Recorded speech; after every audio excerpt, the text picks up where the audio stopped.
The film begins with Grace and Jackson traveling from New York to rural Montana, where Jackson has inherited a house from his uncle.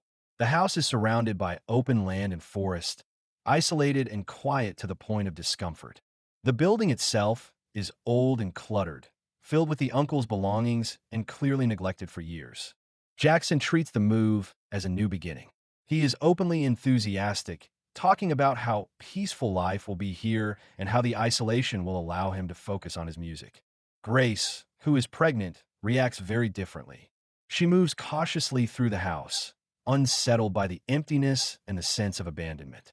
Early on, she asks about Jackson's uncle and how he died. Jackson avoids discussing the details. Grace is a writer, and Jackson proudly tells her he has found her an office. He talks excitedly about her writing her next great American novel here, presenting the space as proof that this move will be good for both of them. That first night, the two celebrate with loud music, laughter, and passion. For a moment, the house feels alive, and the move seems full of possibility. After settling in, Grace gives birth to a baby boy. With the child's arrival, Grace's life changes completely.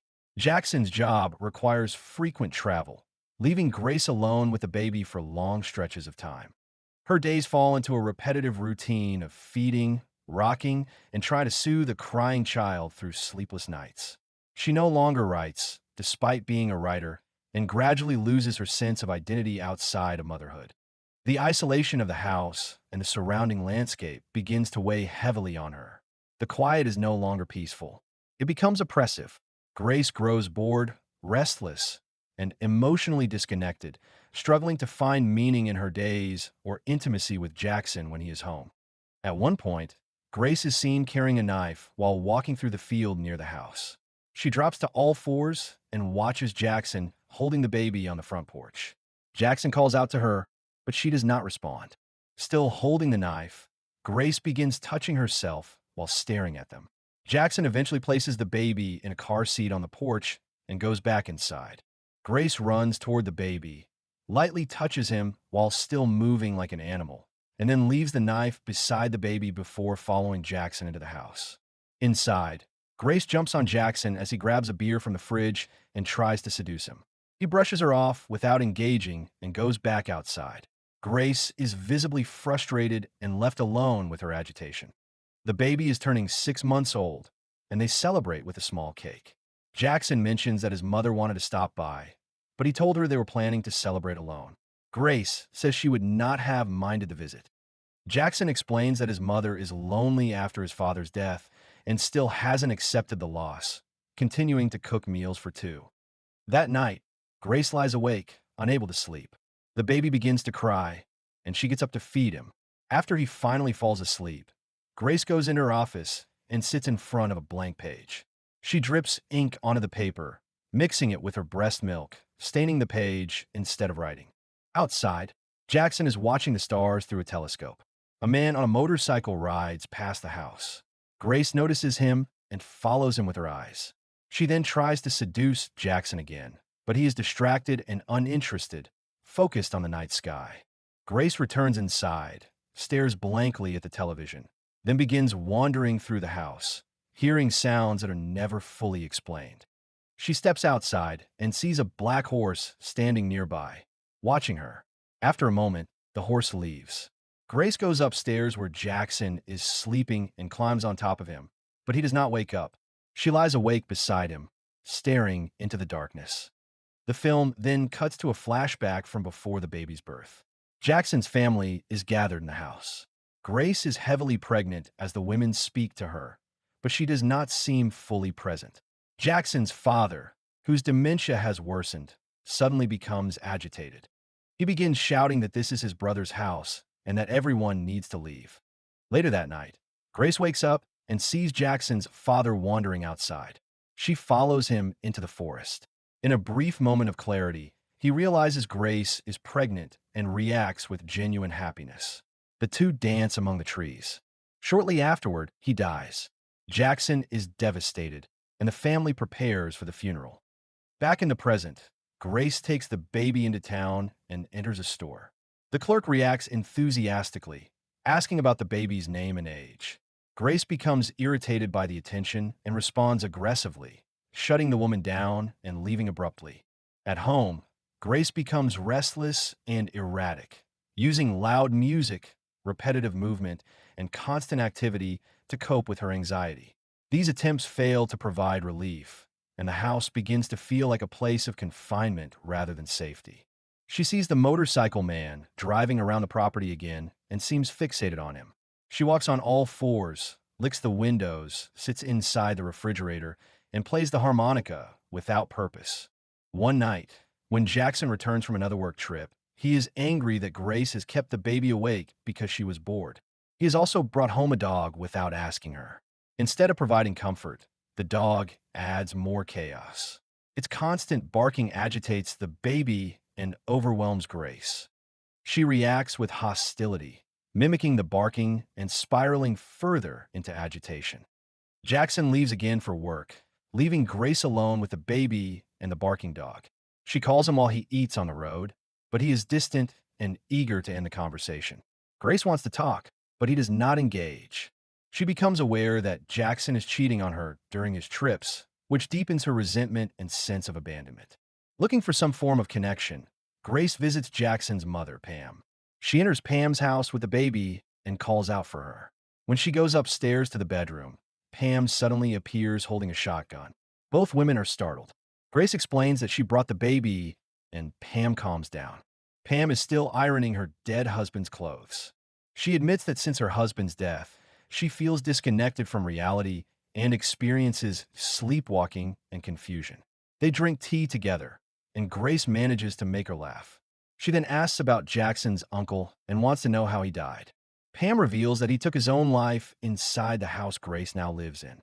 He shot himself in the ass. Pam notices Grace is not doing well and gently explains that emotional instability after childbirth is common and often improves with time. Grace leaves feeling unsettled, disturbed by the implication that something is wrong with her.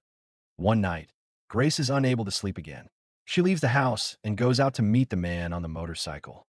She brings a knife with her and tells him to cut his lip.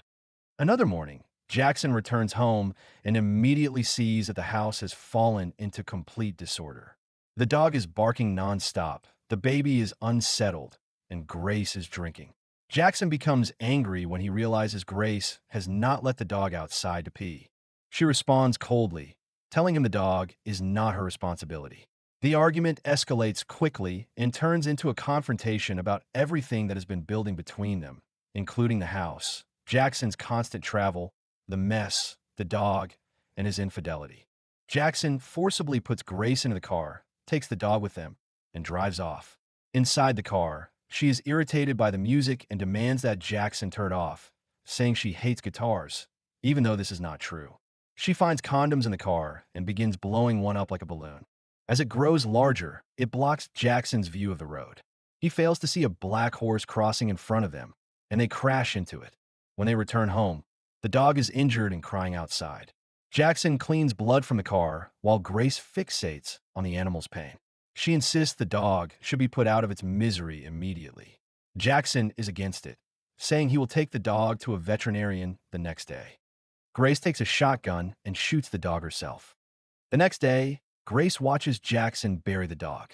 Afterward, she deliberately crashes into the glass door of the house, injuring herself badly. She is taken to the hospital. Jackson is distraught and breaks down, hugging her and crying. Pam comes to help and tries to support Grace by cleaning the house and taking care of the baby. She asks Grace about her writing and suggests things like yoga, clearly trying to be helpful. Despite this, Grace eventually leaves the house with the baby and walks into the forest. They stay there until it becomes dark and cold. Later that night, Grace overhears Pam and Jackson talking. Pam tells Jackson that Grace is not well and needs professional help. Jackson insists that Grace just needs time and that she will eventually return to herself. One afternoon, Grace waits in the car while Jackson goes into a store. She becomes bored and notices the motorcycle man in the parking lot with his family. She approaches him and asks for help with her car. He looks frightened by the interaction. Jackson returns and they drive away. Grace accuses Jackson of not wanting her and demands intimacy right there in the car. She straddles him, but he is unable to perform. Grace becomes enraged and calls him impotent. She runs into the bathroom at home and begins destroying it, scratching the walls and breaking things while Jackson begs her to let him in. Eventually, she comes back out.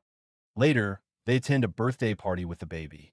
Grace drinks heavily and remains cold and distant toward the other guests. Without warning, she removes her clothes in front of everyone and walks into the pool. Jackson tries to follow her, but suffers an anaphylactic reaction. After he recovers, they leave the party. On the drive home, Jackson tells Grace that she embarrassed them. In response, Grace opens the car door while they are still driving, terrifying him. That night, Grace rides her bike to the motorcycle man's house and cheats on Jackson with him.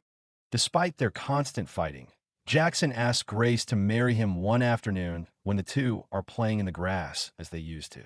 The wedding and reception start off well, but by the end of the night, Jackson rebuffs Grace when she continues to ask him repeatedly to kiss her and leaves her to dance on her own.